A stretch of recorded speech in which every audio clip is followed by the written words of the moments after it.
Hello, people. Welcome to this longer format of Maria talking about money and emotions. That's what I talk about in this channel. If you're here for the first time, my goal is to support people in helping them understand their relationship with money and change what they can for it to be a more positive relationship. And in the process, help them with some tools and tips around managing their money more effectively. But the center of it is how you feel about it and hopefully get you to feel better. So there's been a couple of topics that I've had in my mind for the last couple of weeks. I'm recording this on Tuesday, the 17th of December, 2024, and the holidays are approaching.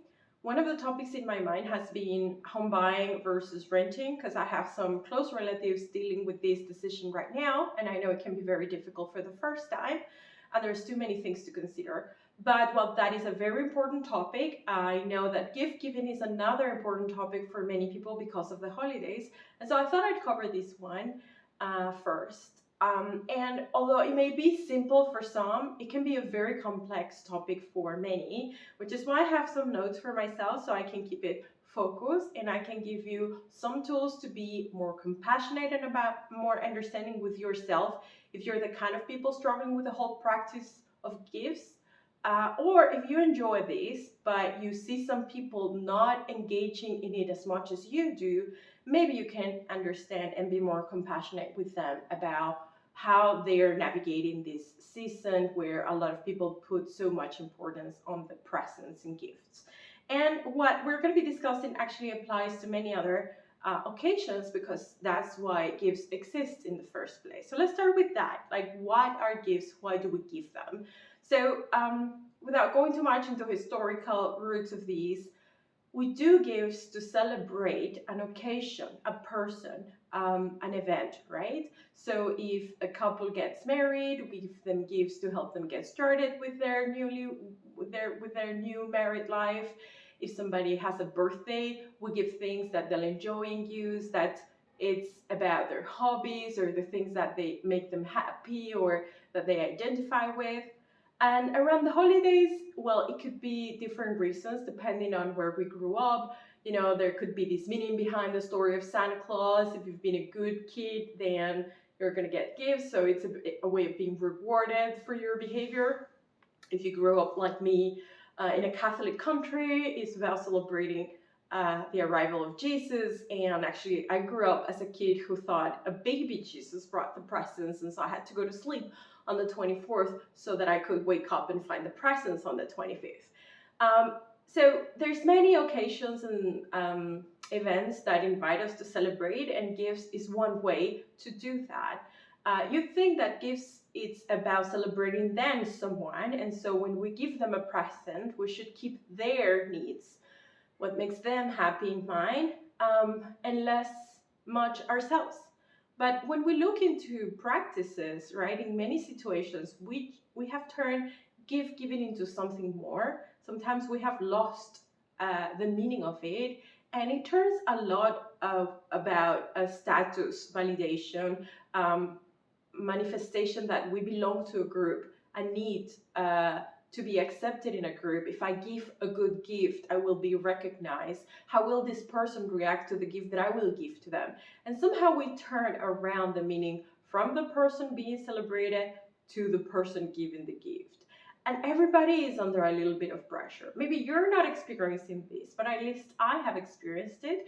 And I've gone through many things that have helped me redefine how I relate to this whole cultural exchange and behavior. So we have to start from acknowledging what are the expectations that we have around them. Do we expect to receive something? Why do we expect to receive something? Was it because when we were growing up, our parents and family members celebrated us this way, and this is how we learned to feel love, by receiving and being showered with things? Maybe instead we struggle because in our family there were financial limitations when we were growing up, and gifts were a rarity, and if they were special. Maybe they were a small gesture, and so we do them rarely, but we give more meaning to them. Maybe they were not even present at all. There were no gifts, and you just saw other people doing it, and so you don't even know how to behave around it. So whatever the situation is for you, what I invite you to do is to think about what expectations you have around them and where they could be coming from.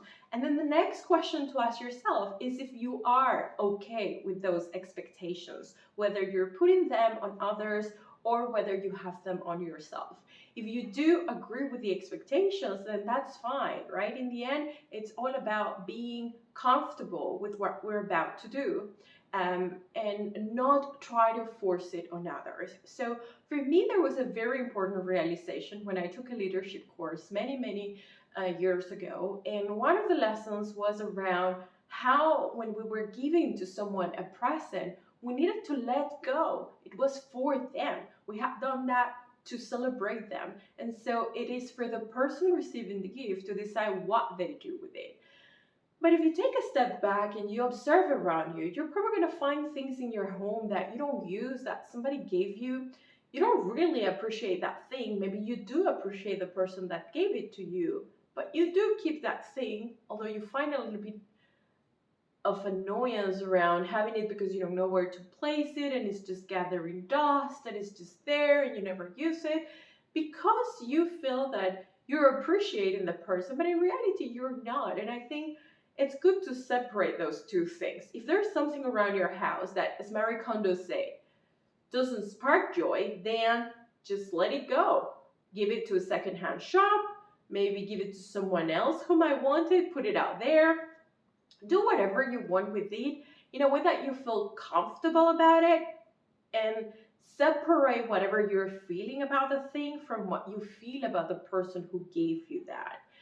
Of course, the opposite has happened too, when someone gave us something so small, but it had so much meaning and it was outside a special occasion because they just thought of you. And then they got you that, and then there's the whole message behind it. And so whenever you look at that little thing, it reminds you of them and it gives some warmth to your heart. So that is fantastic. Keep that presence with you and keep any other that you find practical, beautiful, that gives you a bright emotion, so to say. Or maybe a nostalgic emotion, but that is important for you to manifest and keep. But if it's not sparking any significant emotion except rejection or it bothers you, then again, why keep it? And if you're the person who gave a gift, then lower your expectations around what the other person should feel or how they should react around them. Because again, is it about you giving the gift or is it about you celebrating that person, which is what matters in the end?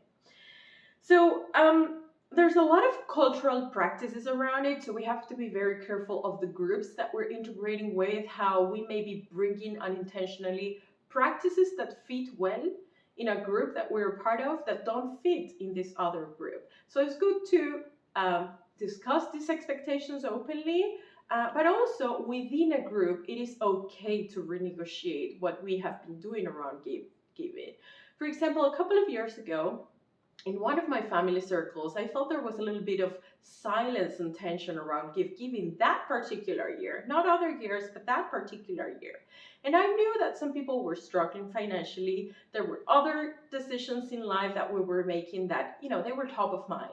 And yes, we wanted to spend the holidays together. It was important for us to share a moment, but maybe not the gift. So I took a step forward, and rather than imposing, I made a proposition and I asked, is it okay? What do you think if we just don't give each other gifts this year? We focus on the dinner, on what we're going to bring and where we're going to celebrate it. And I was, of course, a little bit scared that people were going to, think of me as a party pooper, but they were actually relieved.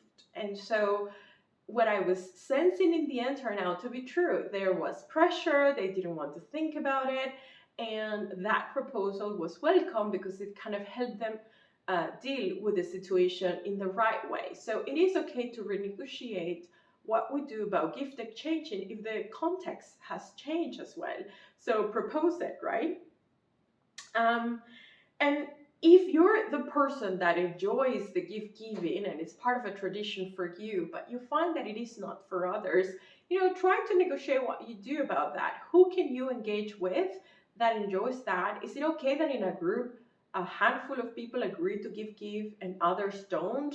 And the ones that agree to not engage don't feel like they're missing out on something, but are okay with them not engaging, while at the same time they're okay with others doing it. Like, not everybody has to be doing exactly the same thing, and at the same time everybody could enjoy it in their own way, right? So consider doing that within a group. And then if you do want to be more meaningful, right, you do care about celebrating other people, but you never give the right presents because you have so much going on, right? You're taking care of the kids, you're going to university, you're taking care of the house, you're taking care of your parents, you have a lot going on at work, you don't have a job, you're looking for a job, whatever is happening in life, which typically is a lot, then it's of course normal that you might forget that someone's birthday was around the corner and you didn't have time to think about something properly. So there are a few things you can do to become better at giving presents. And one of them is to actively listen to the people that you care about whenever they're talking about something they like, some new hobby that they're practicing, something they need help with, something that they've been dreaming of, and keep that in a place that you can go back to. Digital notes, paper notes, whatever works for you. Write it down. Doesn't matter what time of the year it is, just stay active to whenever someone you would like to give a present to talks about what they like. And then set reminders for yourself close to that event. Maybe 2 months before the birthday, because with everything going on, when you remember something needs to get done, it's going to take you another 4 weeks to get to it. Maybe set 2, 3, 4 reminders, right? Whatever works for you again. Maybe in a digital calendar in your phone or somewhere else. And then that way you'll be more likely to be buying someone something that they will really need and want and enjoy. And then last, whatever you have around you, sitting around that somebody gave you, but that is really not living its life, give it a new life, right?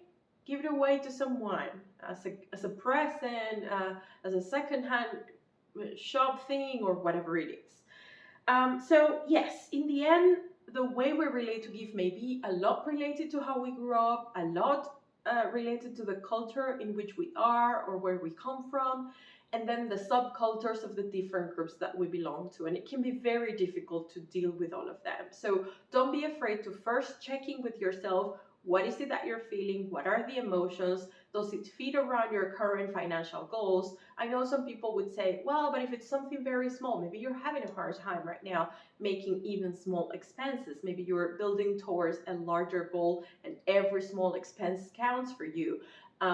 Whatever it is for you to decide how you feel about these, and it's some other people's room to respect that and you to respect their position about it.